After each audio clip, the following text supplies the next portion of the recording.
I love a great life-changing episode. I am so excited for this one today. Did you know that how you communicate, how you argue, and how you handle the way others communicate and treat you can change every single part of your life? And today, we have one of the top communication experts in the world who's sharing the secrets and simple tools you can apply to your life right now, today, to help you improve your life at work, at home, and in your most important relationships.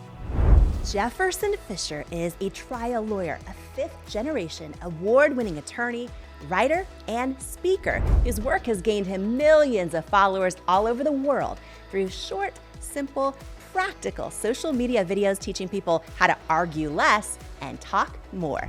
Whether it's handling a heated conversation, dealing with a difficult personality, or standing your ground with confidence, Jefferson helps you communicate during life's everyday arguments and conversations, and his brand new book called The Next Conversation, Argue Less, Talk More, is out now. Jefferson says you can change everything about your life by what you say next. And you and I are in for a treat because Jefferson has stepped away from his busy legal practice. He got on an airplane, he flew here to be with you and me today. Whether you're listening for yourself or because someone that you love shared this episode with you, I want to welcome you to the Jamie Kern Lima Show podcast family.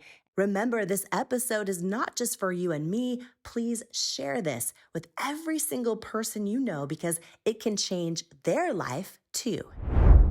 Before we jump into this episode, I'd be so grateful if you take 2 seconds to click on the follow or subscribe button on the app you're listening or watching the podcast on. It'll help you because you're going to be the very first to get the episodes, and it's going to help the show because by you following it, it's more likely to be promoted to others to discover.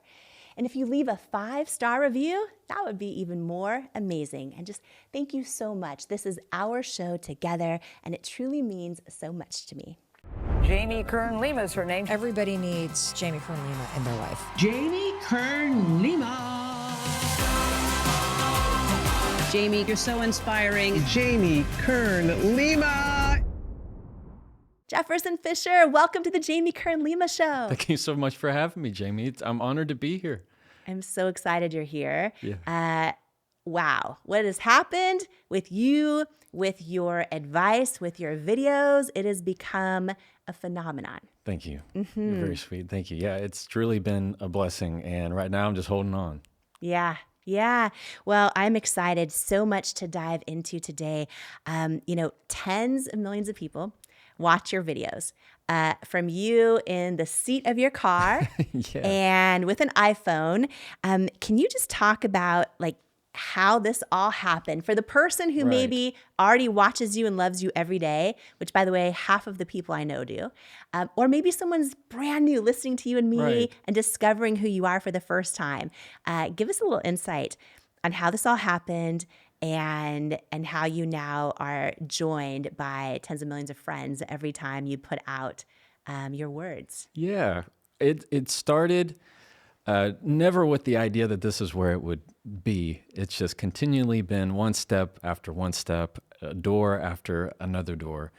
I was at a big defense firm, a big law firm, and then as a partner, I left because I want to start my own. And when I did that, I thought, well, I ought to do some social media. And that was about 3 years ago.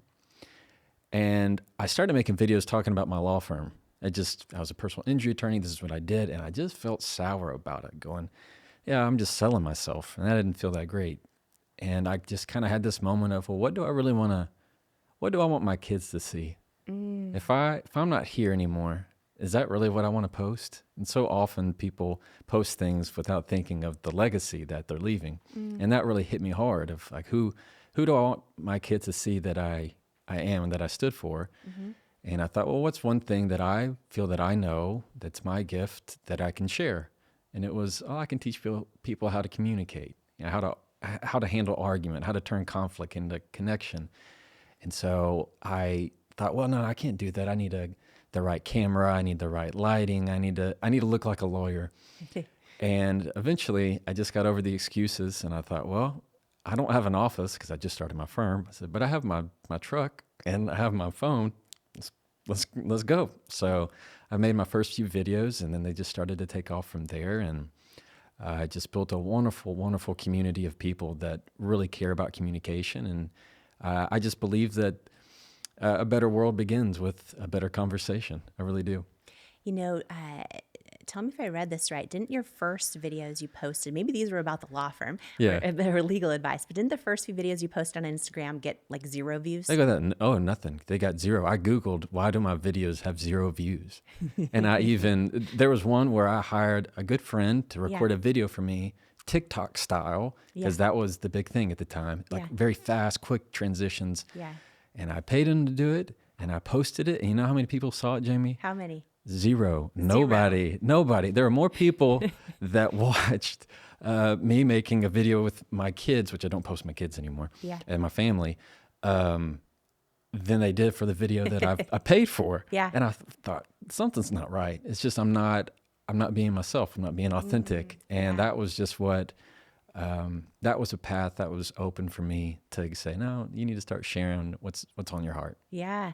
Does it feel different in your body when you were posting stuff about legal advice? Obviously, you're a 5th generation award-winning attorney with a busy practice, all the things. But did it feel different in your body when you were posting legal advice versus when you started talking about sort of adding value to other people's lives at home on how to communicate in ways that make their life better? Absolutely. It was it was really rewarding. I still get the same feeling. Yeah. It is.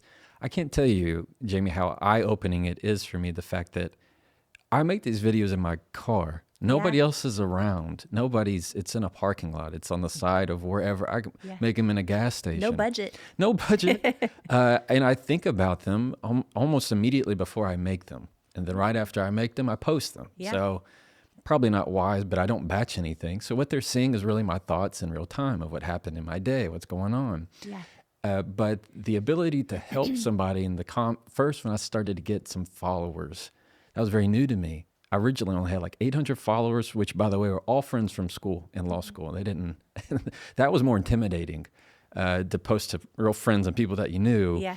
You care about their opinion a whole lot more than if it's a whole bunch of strangers. Yeah. And so slowly, I just got really, really sweet comments of people saying, this is great. I'd love to hear about this. And what are your thoughts on that? And it just, when you operate in a spirit of giving, a lot of good things happen. Do you feel like when you hold that phone up and you're saying you think about it right before, and yet the content you're putting out is resonating with tens of millions of people? And like you said, there's a whole lot of people hiring big teams, producing content, all the things. It doesn't resonate with people. Yeah. You're putting this phone up, video after video after video. People binge watch your videos, by the way. But do you feel like you have an anointing? Do you feel like your faith or your calling is part of this just clear, it's a whole other level. When people can, I don't want to call it channeling, but when people can connect at this level, it almost looks like they have a talent that's just part of their calling or what they're supposed to do on this earth. Do you feel that when you film a video, like where that comes from and how it comes out of you in a way that impacts so many people? Yeah. Jamie, my parents, every night, my dad would sit on the edge of my bed, lean over and pray and say, "Dear God, give Jefferson wisdom and always be his friend." And that was the prayer for all of my life. And I, in my heart, never will doubt the fact that what I have in communication is a gift. And it is my honor and my blessing to share that gift. And so when I share it, I don't think of millions of followers. I think of one person. And in many ways, that is my ability to be the light in their life that they needed, to just hear how to inject some grace and kindness into their world.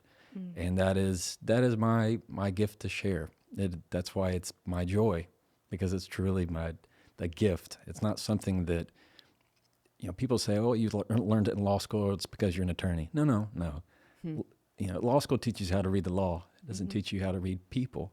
And so many things that have happened to me are from a spirit of discernment that you only know when you feel it, and that's the wisdom that is given.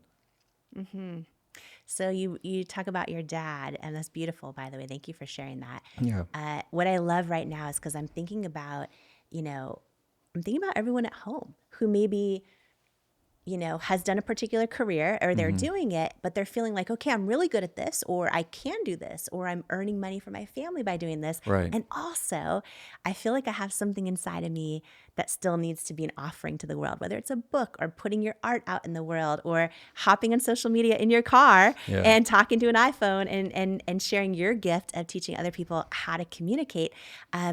But getting to where you're at now, I want to share part of your story and your new book, which is phenomenal, which I read cover to cover. Thank you. The Next Conversation, Argue Less, Talk More.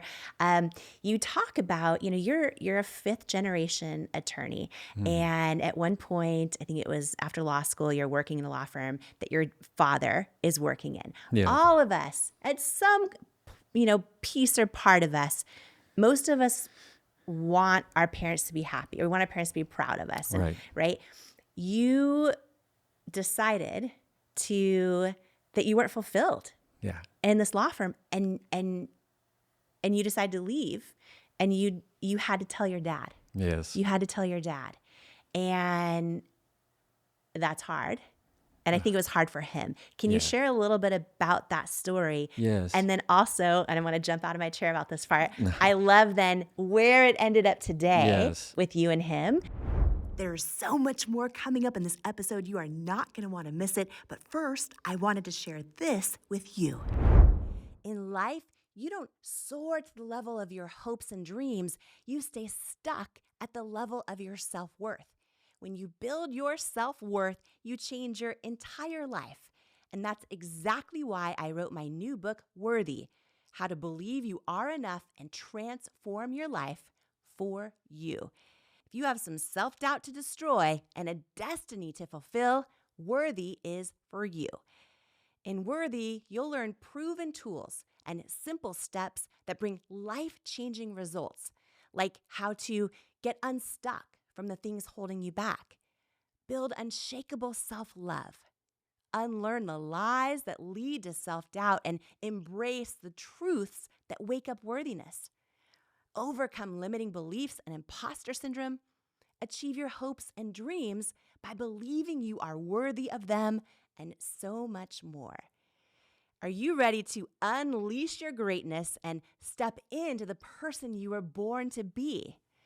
Imagine a life with zero self-doubt and unshakable self-worth.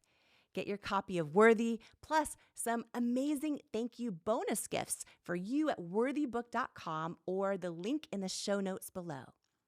Imagine what you'd do if you fully believed in you. It's time to find out with Worthy. Imagine, what would you do if you fully believed in you? My weekly free inspirational newsletter is packed with tips and tools to help you find out. It's called One-on-One with Jamie, and it's delivered right to your inbox each Tuesday morning. It's a love letter from me to you, from my soul to yours. And I hope it brings you the words and messages you need at just the right moment. Plus, when you're a part of my free inspirational newsletter community, you'll be the first to get behind-the-scenes content, inspirational messages, and be the first to learn about upcoming events and more. It's the place to be, and I sure hope you'll join me there. So if you're not on the list yet, you can sign up for free at jamiekernlima.com or click the link in the show notes below. And here's to becoming unstoppable together. And now more of this incredible conversation together. You decided that you weren't fulfilled in this law firm, and you decided to leave, and you had to tell your dad. Yes. You had to tell your dad. And that's hard. And I think it was hard for him. Can you share a little bit about that story? Yes. And then also, and I want to jump out of my chair about this part, I love then where it ended up today with you and him. Yeah. But this is for everybody at home right now who's just like, oh, they just want to make everyone around them happy, but at the expense of them, Yeah. maybe not being and doing and fulfilling who they feel they're called to be. Yeah. Yeah, that's a good question. It was painful at the beginning. Those are some of the most emotional, difficult conversations. He's been at that firm for over 35 years. I was been there for maybe 6. And I just knew in my heart of hearts, I wasn't fulfilled. Like I said, I felt like I was running with a parachute. Like something was always holding me back. I wouldn't be able to express how I wanted to express. I couldn't really be creative. And having the conversation with him of leaving the firm, it may not sound like a big deal to some people. It was a really big deal. And he almost begged me to stay. Because in some sense, it was me leaving him. And so it wasn't leaving the firm. It was me leaving him. The ability to talk about cases every day. I'm walking away from that. The things that were heart-wrenching and just felt like a kick in the gut, that it wasn't I was leaving the firm, I was leaving him. And that was really hard to express. And he just would ask, to help me save it. Let's do something different. Get more involved. And I just would be, I've done that. I've tried. This is my path. And that was really, really difficult. But the way things turn out.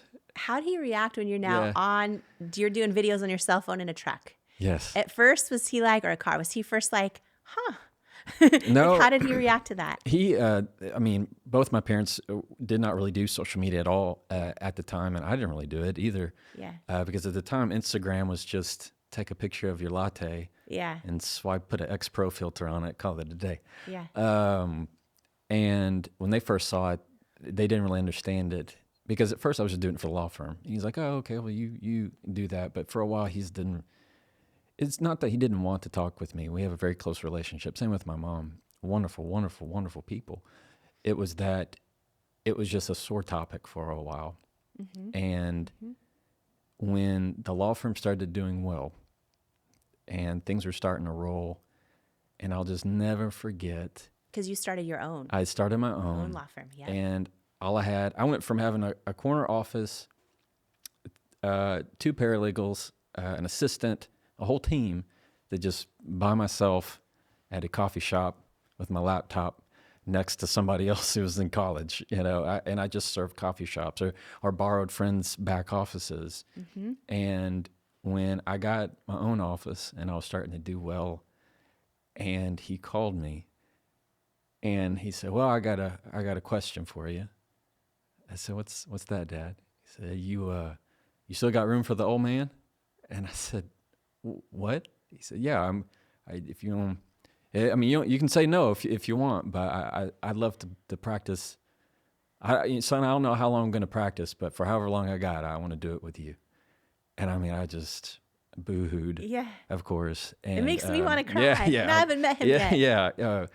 You love him. And I couldn't have been any better. It meant the world to me. And we get to talk every day. And we get to talk about cases. And it's great. It's wonderful. I wouldn't trade it for anything. Yeah. Yeah. It's amazing. So amazing. I think so many of us are scared to do that because we don't want to let our parents down, or we don't want to all of that. And this is like so beautiful, you know? And then he comes back around and joins you. Yeah. And he's never been happier. He's so happy to practice law. It's just awesome. It's what you thought wasn't going to work out, when something turns around and shines even brighter, you can't put that into words. Yeah. Yeah.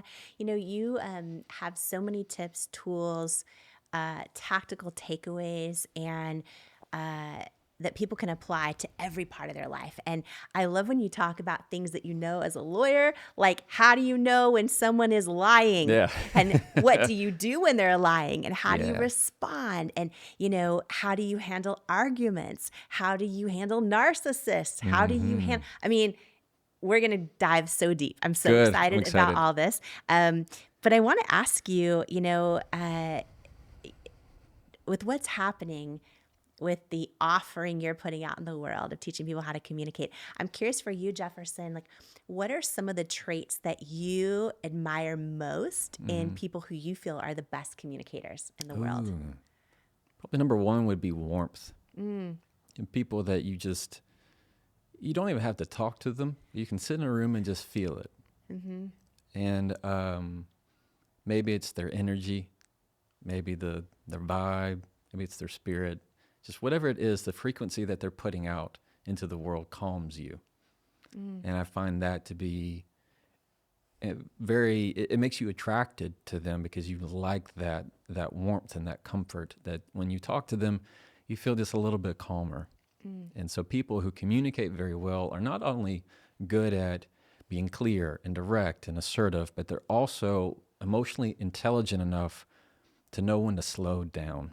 Because things are so busy and we ramp up, but they know that good communication happens in the smallest of words, the shortest of sentences. When someone allows their warmth to just be, do you feel like it's easier to listen to them and be around them? Because I think a lot of people, especially women, feel like, oh, I've got to, if I show my warmth, I'm weak, and I need to, all the things, and I just think that's kind of powerful and insightful. What you just shared is that when you think of the best communicators, that there's a warmth. Yeah, well, I think you'd agree. You never want to hide your light, and I mean, there's so many opportunities that we have to do that, and it's leaning into it. If people feel like, well, I'm going to be weak if I'm perceived this way, just if you go by how you listen to music, things that are very fast affect you. It makes your mind race. When somebody's talking really, really quickly and then you can't even hardly understand what they're saying and they're getting ramp up, that kind of gets you and your anxiety up. But people who slow down and they show more control, it's not the opposite. They show more control, more confidence. When you're adding distance to your communication, you are showing them that you are comfortable exactly where you are. And that also shines onto them to show that and where you are is okay too. One thing that you seem so masterful at that I feel like I need to work on more is this idea of pausing and of giving space. And this is going to be a big thing for everyone listening, because when we dive into all the different topics that are going to affect our lives in so many different ways, when we start applying the tools that you share, there's this consistent theme of pause and of space. And I'll never forget the first time I ever gave even a keynote speech, right? It was like a room of, it was like 10,000 people. And all this stuff it was for Brendan Burchard event, actually. Okay. And it was the first time outside of It Cosmetics. And it was a long story, but he's like, I have an opening. And I'm like, I'm in. And it was this hour spot. And it was the most phenomenal hour. But every time people cheered, or even stood up and cheered, or any of the things, because it was really fun. And I was just like pouring into them. I didn't know how to pause. The second they started clapping, I didn't know, and I just kept talking. And I remember afterwards, he came up to me and he says, first of all, like he said a million great things, which I'm so grateful for. And then he's like, you need to learn how to pause and let the audience like have their moment. Like they're excited. They're cheering for you. They're into it. They're so excited that you overcame this huge obstacle. And I was like, I didn't know how to let the pause happen. And what I love is you give so many examples in your book of ways the pause is so powerful, but just really high level. This is for everyone listening. I want you to think right now as you're hearing me and Jefferson talk about this. When you're talking with someone, do you ever just pause and like let there be space? And maybe you're looking at them in the eye, or do you start to feel uncomfortable and want to fill the space with words? Can you talk about the power of the pause, and how right now, everyone at home, like different ways you can use just pausing in your communication and how it actually literally helps change your life? The pausing is the most powerful tool you can use in communication, because it gives you time to choose things. It gives you time to choose, is this worth my words? Is this worth my attention? It also gives you a chance to calm your own emotions, to regulate your emotions. It gives you time to think. And when you're able to pause in conversation, it allows you to show control. If you were to ask me, Jamie, if you said, Jefferson, how was your day? And I immediately said, good. I mean, my day was fine. It was good. It was good. That tells you one thing. If you ask me again, Jefferson, how was your day? And I said, it was good. It was good. Very different connotation. What you're telling in the first one is, I didn't really listen to your question. The second pause is kind of clarifying of, I listened to you. When somebody even gives you 1 second, 2 seconds of a pause after a question, it tells you that they're thinking about it. And it's allowing you to show that you're actually acknowledging, taking it in before you just spit out a response right away. Because we're such in a world of immediacy, of texting back right away, saying that, having that clap back as soon as you get it out. And where the real power in communication is slowing things down. It's the pause, because it allows the other people, just like you said, when you're speaking to people and maybe they clap or they cheer, it's allowing them to contribute to the conversation. I just had a big aha moment, like a big aha moment, I'm ready. because at our core, we all just want to be seen and understood and also feel connection and belonging. And so many people feel so lonely right now. And often, social media can be great in so many ways, but we're lonelier than ever. And one tip you just gave, I think this is so big, and I want to say it in the way where it really hit me, is that example you gave, because we all have this happen every day, right? How are you? We go and grab a coffee, and we might ask the person ringing us up, how are you? Or they might ask us, how are you? Yeah. And we just default, oh, I'm great, thanks, how are you? Whatever, boom, boom. Yeah. And we don't even know what we're saying. It's just like autopilot. And yet we're all lonely, and we all want more connection. And we're like, why is my husband and I sitting here scrolling our phone, and I don't even know how he is? I told him how I was, but I don't think he cared. Like, whatever our scenario is, or, moms at school drop off, or whatever it might be. That example you just gave is so powerful, and it's so relatable, because, when someone says, how are you? And you're like, oh, I'm good, thanks. There's pretty much no connection happening, right? And when someone says, how are you? And you just pause, and you think about it, and then you say your answer. Maybe it's like, I'm good, or whatever it is. That pause instantly tells that other person, I see you. Yes. You matter to me. I'm giving you my energy and consideration because I care to connect with you over the question you asked me. Yeah, you got it. Holy moly. Yeah. That is like instant hack to connection with humans. And so many of us are just feeling like we're missing that in our lives more and more. I have heard you use the pause in so many different ways. And this is the first time I'm having this big aha over this. Because right now, every person listening, every person watching us, right now, today, they can walk into a coffee shop. They can look at the person sitting next to them in the room right now, right? They can, whatever, next time they're interacting with people and someone asks them this, or they ask someone else that, add this pause in it. Yes. Because then it almost catches someone off guard too, and they realize you're connecting with them. Right. You're connecting with them. Yes. When you're able to ask that question, I'm going to do this with my husband tonight. you should do it. I'm doing it tonight. You should. I'm doing it tonight. And I'm going to do it with my kids, actually. I'm going to do it with my kids too. Well, it's so, what we fall into is, instead of living in it, we're just pressing the buttons. Yes. Barista asks, how's your day? Oh, it's good. I'm fine. How are you? Oh, I'm good. I'm fine. We're just pressing buttons. Yes. We're not really living in it. And let me tell you the one trick to making sure that it does work with your kids and with your husband. We want the trick. This is what I live by, and I teach this to every one of my clients. And it is this: let your breath be the first word that you say. So where your first word would be of going, no, I'm good, you put a breath in its place. And so when you have the mindset of a breath being the word, I mean, it's because you're saying something, even in that pause, in that breath, in that silence. It might be the absence of words. It's not the absence of communication. So if you ask me how my day was, and I go, I conveyed something right there. That's a sigh. I'm sending the message to you without words. it was heavy. It was a load. It was a lot. I mean, and when you have that pause, it's the invitation to connect. So good. Yeah. So good. Oh my gosh. Okay, I'm already excited for the way everyone is going to share how this impacts their life. Yes. Like the DMs that are going to come in, the comments, the messages, and we're just getting started. Yeah. But that one tool, I'm just thinking about, and the ripple effect of that. Yeah. Because as a society, we're really close to bankrupt when it comes to like true just connection. It with really each other. is. And the thing with communication, of what it makes it so important, on top of just the pause and the ability to take a moment and express how you really feel, is that what you say for the vast majority of your life is who you are.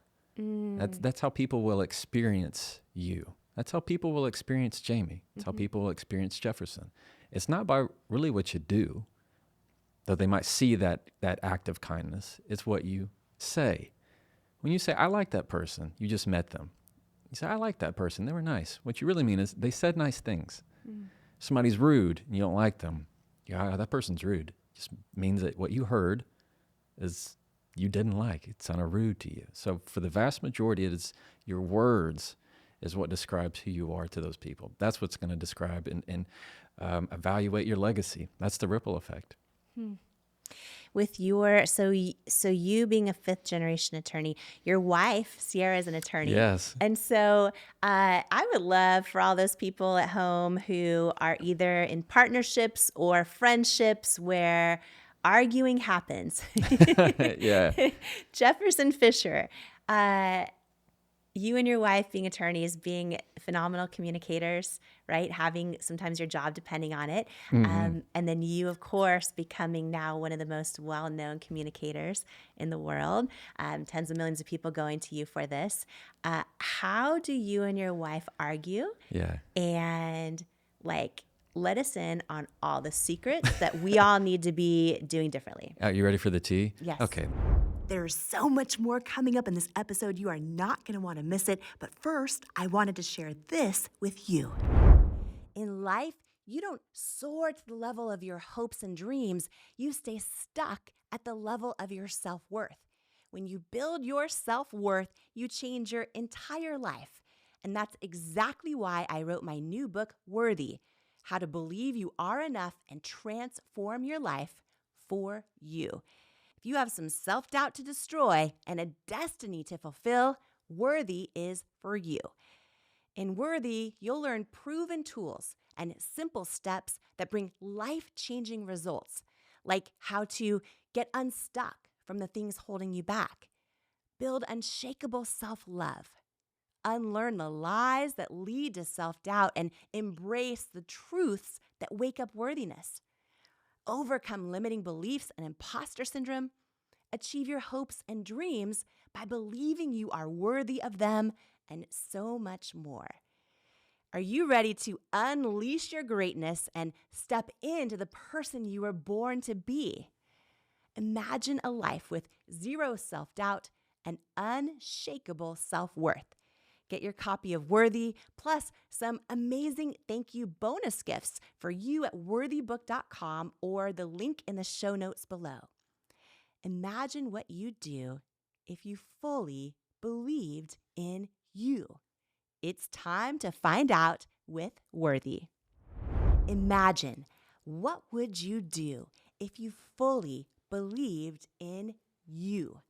My weekly free inspirational newsletter is packed with tips and tools to help you find out. It's called One-on-One with Jamie, and it's delivered right to your inbox each Tuesday morning. It's a love letter from me to you, from my soul to yours, and I hope it brings you the words and messages you need at just the right moment. Plus, when you're a part of my free inspirational newsletter community, you'll be the first to get behind-the-scenes content, inspirational messages, and be the first to learn about upcoming events and more. It's the place to be, and I sure hope you'll join me there. So if you're not on the list yet, you can sign up for free at jamiekernlima.com or click the link in the show notes below. And here's to becoming unstoppable together. And now, more of this incredible conversation together. How do you and your wife argue? Yeah. And let us in on all the secrets that we all need to be doing differently. Are you ready for the tea? Yes. Okay, my wife, no, I'm kidding. She's a fantastic communicator. Law really teaches you to be concise. And what I like to compare it is I'm a lot slower. She operates a lot faster. But often we have to communicate at the same level. When you have 2 kids and you're raising a family and everything, it's a lot. Our arguments are very short. And the reason because of that is we operate on this very quick to apologize, very quick to resolve. If you want your argument to be shorter with your spouse, with your partner, with your friend, be quick to apologize. So often it is the continual circular arguments that just tend to roll on forever because you can't really sleep. When you're having that bad argument with your spouse or a significant other, it keeps you up at night. It begins to live and seep, and now you're having to put on an act for your kids when really you're irritated at each other and you want to lash out. Being quick to apologize and quick to resolve, that makes our arguments very short because we're fast to say, that's not what I meant. Or, I can see how that's how you would take it. I didn't mean it that way, or I didn't intend it that way. Whenever you can push out your intentions rather than pushing how they should react, that's a big difference. What I mean by that is, here I am taking the accountability of, I could have done better communicating that, versus, why would you behave that way? Why would you even behave that way when I said this? Who reacts like that? So when you take the responsibility for being understood, radical things can change. Even if you think they're completely at fault, they don't get it, they should do different, they should do better, but that's going to go for an argument forever because I've tried that. Yeah. So you're saying that you're not saying they're right by apologizing or by, you're saying, oh, wait, maybe I could have communicated that differently. Right. You're doing your part to try to make the argument shorter. There are times when, and again, I'm not pointing to where people are in toxic relationships, Right. People with narcissistic tendencies. Yes, that can be circular and terrible. I'm not saying you should just apologize to apologize. Yeah. What I'm communicating is whenever there is a friction in the conversation, Yeah. we make sure that it doesn't get heated. In other words, it doesn't combust and turn into flame. It is trying to draw it out by unraveling the knot and going, okay, this is how I understood it. What did you hear? Okay, all right, that's not what I intended at all. I'm sorry. What I meant to say was X, Y, and Z. So the quicker you can get to that, the better. That's so good. Okay, so this is what I intended. What did you hear? Yes. And then, oh, okay, well, that's not what I intended. Here's Yes. this. Right. I want to just share something that I think is so profound, because every time I was growing up, when I knew my parents were arguing or this or that, and they didn't argue much. My parents actually just didn't talk about hard things. Yeah. When they did argue, and I knew that they were, I would go in and I would, say, is everything okay? And they're like, absolutely. And, they cover it up. And we think we want to protect our kids and hide it. But if an argument's getting drug out and we're actually hiding it, I read something where children are learning to not trust their own intuition because they're saying, is everything okay? We're like, oh, it's fine. It's fine. They know it's not. Yeah, they can sense it. They sense it. Yeah. And we're saying, don't trust your senses, or your senses are off, or Yeah. something like that. And so the idea of, the stronger you become at communicating Yes. and learning how to respond in an argument with someone you love in a way that diffuses it, just has so many ripple effects beyond just that particular thing. So I love that. I want to make sure I tell you, Yeah. and right along with that, this happened sometime last year with my son, who's now 7. And I got home, long day, suit and tie, and I'm starting to make their lunches for tomorrow. Son asked me, how your day was, Dad? And I said, oh, it was fine, buddy. It was good. It was good. It was a good day. How was your day? And I'm continuing to make the sandwich. And he doesn't bring it up again. We go on about dinner and bedtime, bath, everything. I am sitting on his bed for prayers and song. And first thing he asked was, why'd you tell me it was a good day when it wasn't? I kid you not. That's exactly what he said. So I said, what did you mean? He said, you didn't say it like it was good. You said it like you were sad. And I mean, it was such a just slap in the face of, I'm never going to say it was just good again. He needs to hear that from me, even when the day's been bad. He needs to hear when it's been tough.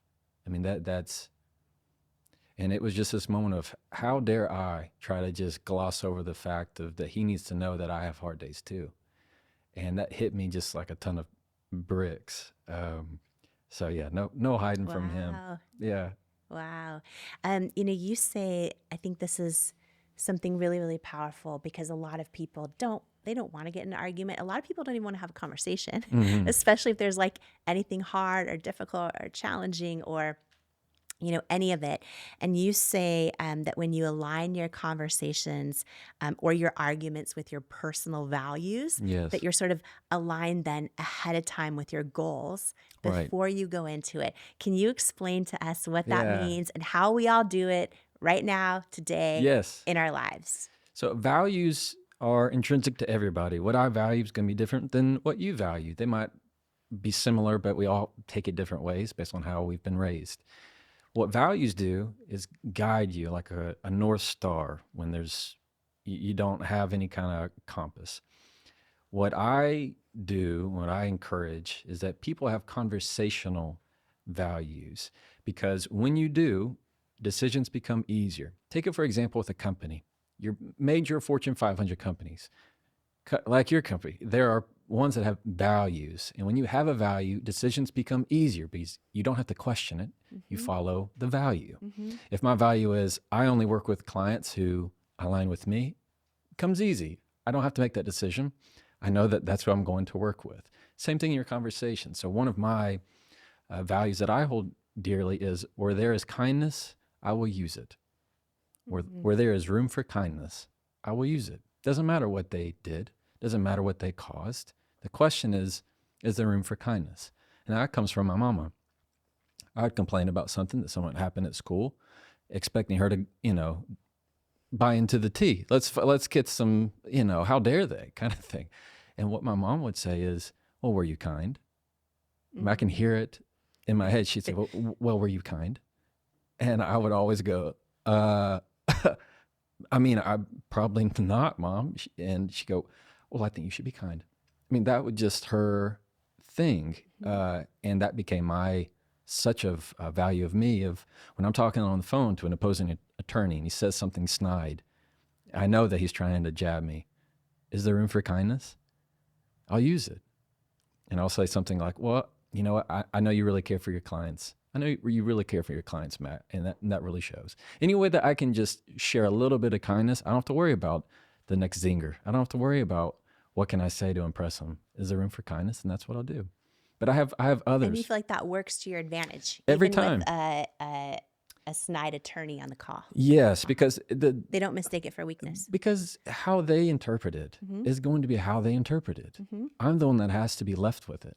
I'm the one that has to walk away and go home to my family. And if I'm carrying that conversation that I had with that opposing attorney home, why? They don't deserve that. That's not what that conversation was for. That's not why they said it. And so having these values, another that I love to use is, if I can't be a bridge, be a lighthouse. If things burn down and don't work out with that other people, well, that's okay. They'll always know where I'm at. They always know where to find me. So when you have these ideas in your head of what my value is. Explain that a little bit more. If I can't be a bridge, be a lighthouse. Be a lighthouse. Yeah. So let's say you and I been friends and we have a big fallout. Despite what I say, and I'm really trying to mend this relationship, and it's just not happening. You've written me off. It's not working out. The bridge is really burned. Well, that's okay. I'm still going to be a lighthouse. Maybe I'll see you in 5 years. Maybe I'll see you in 15 years when life has happened to both of us. But I'm not going to change the light that I'm going to put out into the world just because of our bridge was burned. Or the light you wish that other person. Yes, yeah, absolutely. And so when you have these values, and every one of us has a value, and that's how you handle your conversations, because it allows you to, I don't have to worry about decisions. the values make the decisions for me. That's so good.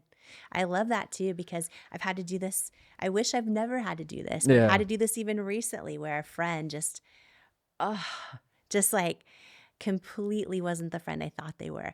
And I It's think hard. parts of our humanness want to, tell them all the reasons they're wrong or this or that or all the things. And it's like, I think when you can just be a lighthouse and go, okay, so it's a different friendship than I thought. Yeah. And I'm just going to pray for them and Yeah. love on them. And I feel like what happens then is you meet the vibration also of attracting great friends. Yes. When you, Oh, yeah. when you, And that's your gift. yeah, yeah. I mean, that's where it comes back. Whenever you send that zinger, that clap back, that sense of, oh man, I just put together the perfect paragraph that's going to punch them in the mouth. Yeah. It always has a bad aftertaste. Yeah. Always. Yeah. It may not be right within that moment, but it'll probably be the next morning. And it'll definitely be a week from now. And I mean, the longer it goes, the harder it is to come back together. I even think about that when I see comments online. Someone just like, Oh, yeah. it can feel like a temporary relief or something when you just, get that hateful comment out or attack someone. But then you're meeting the vibration of that in your life. So it just comes all around you in different areas. So that's so beautiful. Be the lighthouse. Yeah. Even if you're not, Yeah. even if you're not the bridge. That's right. Even if you're not the bridge.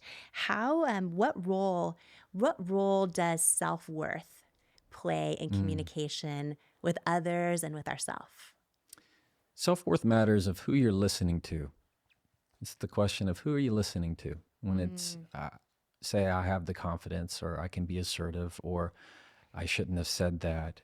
It is the line of who are you listening to in your life that's driving your own value. So much of what we put in self-value is a lie often. It's doubt. We sow a lot of doubt into ourselves, and that can grow over time to where when you get that one comment from a troll, all of a sudden you feel like they're telling you the truth. When really all they're doing is speaking to your doubts. And self-worth is something that you can grow into, and I don't want to say lean into, it's something you can step into. Because when you can learn how to communicate effectively to stand up for yourself, just a little bit, you have that self-worth. When you can tell somebody no and it works, you feel excited about it. You feel worthy. Hey, you feel like, hey, I have that within myself of good job. Okay, now you feel a little bit better, and then you continue to grow in that step by step by step. But self-worth is very much tied to your communication because, again, how you communicate is who you are and how you feel about yourself. And how you communicate with yourself, right? Oh, yeah. Yes, no doubt. And because it's, remember, who are you listening to? Am I listening to my own doubts? People who are negative say negative things. And people who are positive say positive things. It's as simple as that. When you start to doubt yourself, it's because you're listening to your doubts. You're not listening to the positivity. When you feel anxious, you're listening to the anxiety-inducing thoughts of what ifs, rather than the comfort in knowing I knows. These are such powerful tools that we can apply to our life right now. Right. And what I love is they're free. They're free and they're not always easy, but we can get in the habit of them and we can apply them right now. So thank you for these tools. Remember, this episode is not just for you and me. Please share this with every single person you know because it can change their life too. Make sure to pick up Jefferson's new book, The Next Conversation, Argue Less, Talk More. And check out his brand new Jefferson Fisher School of Communication. We'll link it in the show notes. And if you loved today's episode too, well, my only ask is you please click on the follow or subscribe button for the show on the app that you're listening or watching it on, then give it a 5-star review, and then share this episode with everyone you believe in. Share it with another person in your life who could benefit from it. Post it. And share it with others online or in your community who just might need the words and tools and lessons in this episode today. You never know whose life you're meant to change today by sharing this episode. Just thank you so much for joining me. And before you go, I wanted to share some words with you that couldn't be more true. You, right now, exactly as you are enough and fully worthy. You're worthy of your greatest hopes, your wildest dreams, and all the unconditional love in the world. It's an honor to welcome you to each episode of the Jamie Kern Lima Show. And here, I hope you'll come as you are and heal where you need, blossom what you choose, journey toward your calling, and stay as long as you like, because you belong here. You are worthy, you are loved, you are love, and I love you.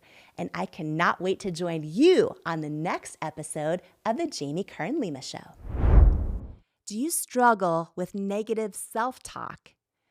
Living with a constant mental narrative that you're not good enough is exhausting. I know, because I spent most of my life in that habit. The words you say to yourself about yourself are so powerful. And when you learn to take control over your self-talk, it's life-changing. And I wanted to give you a free resource that I created for you if this is something that could benefit your life. It's called 5 Ways to Overcome Negative Self-Talk and Build Self-Love. And it's a free how-to guide to overcome that negative self-talk, to build confidence and develop unshakable self-love so that you can dream big and keep going in the pursuit of your goals. Don't let self-sabotaging thoughts hinder your progress any longer. It's time to rewrite the script of your life, one filled with self-love, resilience, and unwavering belief. If you're ready to take charge of your narrative, build unwavering confidence, and empower yourself to persevere on the path to your dreams, you can grab your free guide to stop overthinking and learn to trust yourself at jamiekernlima.com/resources, or click the link in the show notes below. Who you spend time around is so important, as energy is contagious, and so is self-belief. And I'd love to hang out with you even more, especially if you could use an extra dose of inspiration, which is exactly why I've created my free weekly newsletter that's also a love letter to you, delivered straight to your inbox from me. If you haven't signed up to make sure that you get it each week, just go to jamiekernlima.com to make sure you're on the list, and you'll get your One-on-One with Jamie weekly newsletter and get ready to believe in you. If you're tired of hearing the bad news every single day and need some inspiration, some tips, tools, joy, and love hitting your inbox, I'm your girl. Subscribe at jamiekernlima.com or in the link in the show notes. I am so excited for this book. You know why? Because it's going to save so many people. It's going to save people. Worthy, your new beautiful book, Worthy. Get this book. This book, I'm telling you, it's a book that can change anybody's life who picks it up. Anybody who's ever felt that they were not good enough, didn't measure up, something's missing in your life, I have to tell you. It's powerful. It's happening. It's worthy. Imagine, what would you do if you fully believed in you? I went from struggling waitress facing nonstop rejection to founder of IT Cosmetics, a billion-dollar company, by learning how to overcome self-doubt and believe I am worthy of my hopes and dreams. And I'm sharing how you can too in my new book, Worthy, How to Believe You Are Enough and Transform Your Life. If you're ready to truly trust yourself and break through that barrier of self-doubt, and know that where you come from, or even where you are right now, doesn't determine where you're going, then Worthy is for you. It's time to go from doubting you're enough to knowing you're enough. It's time to step into all of who you are and into the person you were born to be. And it's time to believe that you are worthy of it. Because in life, we don't become what we want. We become what we believe we're worthy of. Join the Worthy movement today by grabbing your copy of Worthy anywhere books are sold. Then head to worthybook.com now for free gifts, including my 5-part course on becoming unstoppable and my 95-page Worthy Workbook action plan that teaches you how to implement the tools from the book into your real life right now. Worthy is groundbreaking. Yo, my God! Worthy, you are worthy. This book is going to change lives. This book literally will teach you how to actually feel worthy so that you can have the strength, you can have the confidence. The lessons in this book and the strategies will change your life. You will never be the same again after you read this book. Jamie's book, Worthy, is a must-read. It is going to inspire you, empower you, give you the hope that you need and the kick in the rear end that you deserve. Jamie's book, Worthy, is incredible. The gifts are going away, but they're all free right now on worthybook.com. It's such an honor to share this podcast together with you. And please note, I'm not a licensed therapist, and this podcast is not intended as a substitute for the advice of a physician, professional coach, psychotherapist, or other qualified professional. If you love this incredible episode with Jefferson Fisher, I promise you, you're also going to love this life-changing episode of the Jamie Kern Lima Show right here. It's up next just for you.